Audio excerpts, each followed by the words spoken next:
Hey, why'd you take your shirt off? You hot? Come here. You gotta hold the camera while I move that sheep. I'm gonna... You need to put your shirt back on. It's a little chilly out here. It's hot. It's hot? Yeah. This moment, can we stay here forever? I'm loving this moment. Can we stay here together? If I could stop the time, don't you know that I would? 'Cause I'm just loving this moment. Can we stay here forever? Forever. Forever. No eggs in there. There's next. You get the last one, or do you need JJ to get it? You gotta wash your hands. Don't drop them. Don't drop them. Oh, hey, dude. Let's get rid of these eggs. Forever. I'm loving this moment. Just loving this moment. Can we stay here forever? I'm loving this moment. Can we stay here together? If I could stop the time, don't you know that I would? 'Cause I'm just loving this moment. So we're getting the pigs set up. We've been moving animals, and today is we're moving the pigs back in the bigger forest area to try to clean all this area up. It needs to be cut and cleaned. It's got a lot of stumps in here, so it's not something that we want to bush hog, but the pigs will till it up and make it look nice. So this lower fence, of course, will be for the American guinea hog and their babies. We still have about 2 weeks with their babies. Some already sold, but of course they're not able to be picked up for about another 2 weeks. The bigger fence, the chicken fence, remember the commercial pigs started jumping out of the pig net, that's never happened before. So we solved that issue because we put them in a chicken poultry net, so they can't jump out of that one. It'll be at the front side by the bees. We're gonna move them across as well, and also we'll leave the American guinea boar, which is Bert. He'll stay with them for about another 2 weeks. Once we take the babies out of the American guinea hog, then we'll move the boar back in. We want to make sure the babies are gone before we move them. This area, remember, this was that uninhabited area. Come on, Jen. This is that uninhabited area that we've always talked about and always wanted to maneuver over. If you watch a lot of our old videos, this area was not part of the farm. It was just kind of grown up. So to be able to utilize the pigs in this area, and then behind the pond is the lambs. They have one more move here.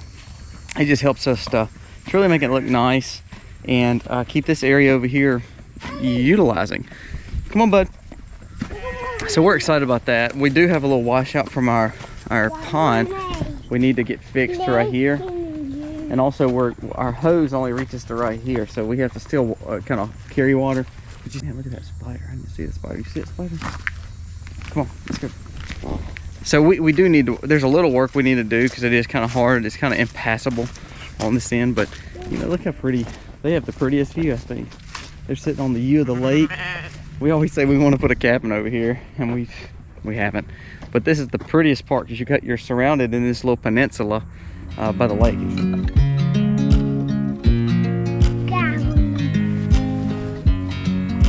You getting the grass for them? Hold on, buddy. That fence is on, okay?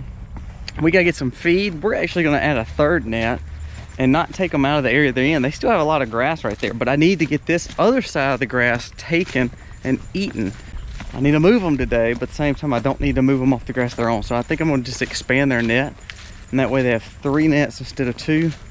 I think that's gonna help us. For one, they'll give us another day of not rotating, but it allows them to stay in their one area to finish eating that too. It's seeding today. He's on the other side of the farm. We're seeding our rye and our wheat for deer hunting, but also for our cattle, our sheep, and then that way that wheat will help put a little weight on our animals, hopefully, and also the rye will help give a heavier protein boost when they're eating hay for the winter. So Aiden is planting, we plant a Marshall rye and then just a simple seeded wheat that the cows can eat. I always like this time of year. It's a beautiful time of year. It's not as hot. Before we move the sheep though, I need to give Trump some alfalfa. He gets a little moody since we don't have a weather anymore. He likes to kind of nudge and hit you. So Jennings is with me, and I don't want him kind of picking on him. So I'm gonna give him some alfalfa. That way we know he will be entertained with food as I move these nets. Do you know I'm looking, and I can't help but smile. Do you know how much I love you? You put my favorite song on. Hey, why'd you take your shirt off? You hot? Come here. You gotta hold the camera while I move that sheet. I'm gonna. You need to put your shirt back on. It's a little chilly out here. It's hot. It's hot? Yeah. All right, so you film me getting this now. I'm gonna let you be in control of the camera, okay? It's on. All right, you got it on. See it?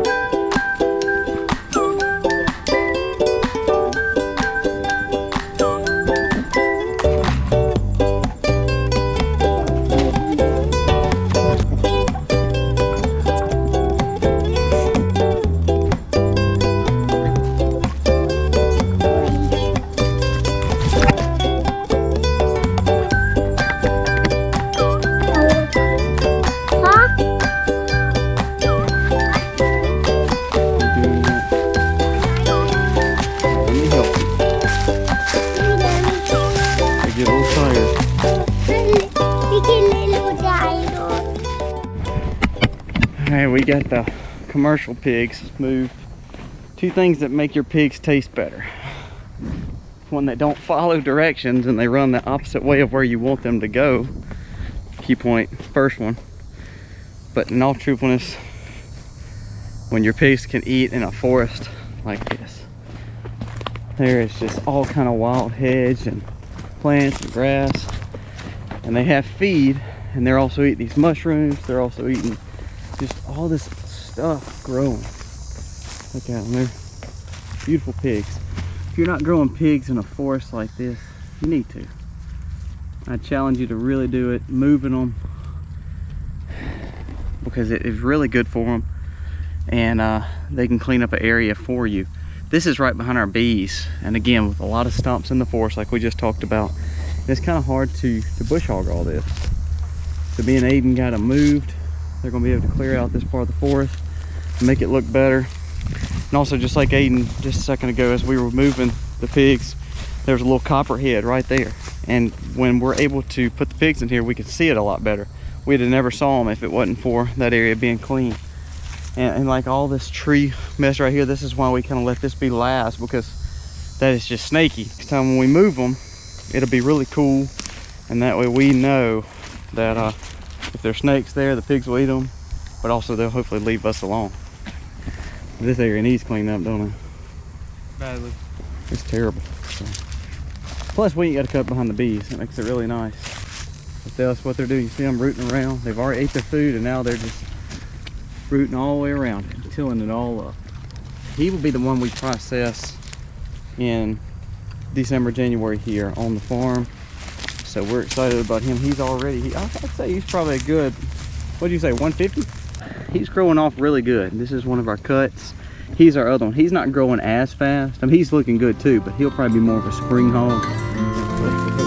These two girls here have babies close to the end here. We're excited about them too. These are some good pigs here. Very good pigs.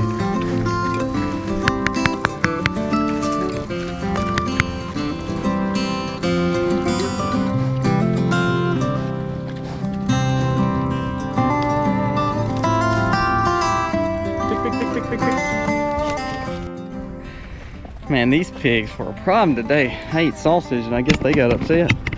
I guess I must have said something to them and offended them, because these little piglets are not having this move. And I remember that last time vaguely. They don't want to go past this line, even though their moms are over there. So we had to make like a humongous pen. So we're gonna let them have their old section just for a little bit until they get used to crossing over where their mamas are. And I moved their water over there. We're gonna move the shelter over there, so that way there's nothing over here that's keeping them right here. All 7 piglets are literally just chilling by the net. Go warm out because we were trying to trace them. So, but look at where the mamas are there, and they're a good little pretty place of the forest. So commercial hogs are working way up there. That's them right there. I don't know if you can see them. That's where they're at. There's that little new barn we built, and they're all right here where Aiden's walking. And then the mamas are right here, and this will help clear out this section between the cattle, the big cattle forest and pasture right here, and also where the sheep are in that little peninsula. So we're trying to bring it all together and make this area clean.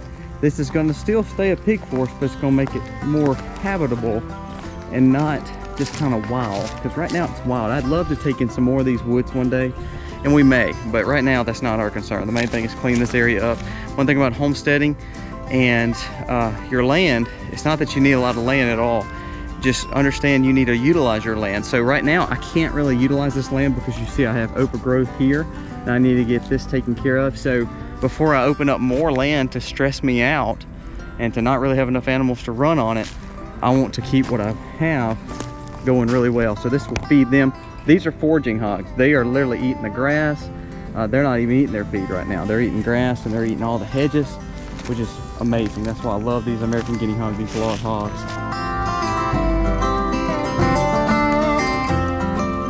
We want to make sure that we're always making sense of our farm and of the animals that's on it, to make it easier for me and Aiden to do these chores, because we're busy. You know, I work a full-time job, Aiden's school, and we have other family members. We do a lot of stuff, so we need to make sure our farm makes sense and that it is streamlined. If it's not streamlined, we need to disperse what's helping it not be streamlined. I don't care what you say, they're just too cute to eat. They're pretty, but sheep and cow and everybody's pretty.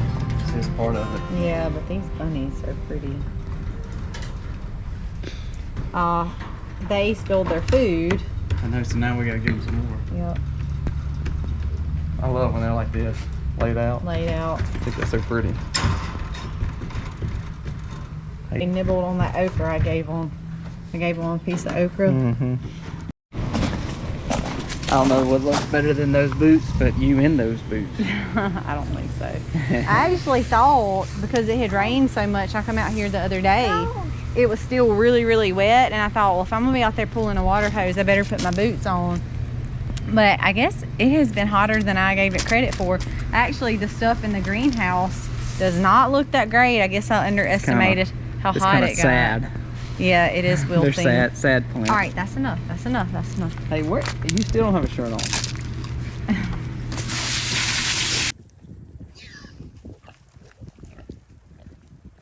Alright, so wait. Let Aiden do it, okay? Because Aiden, you know where to throw it. So, see, look, it kind of went down. Oh, it's so pretty. You don't see the green right there? Oh yeah. You can see that blue. It's pretty. That blue's pretty. You can very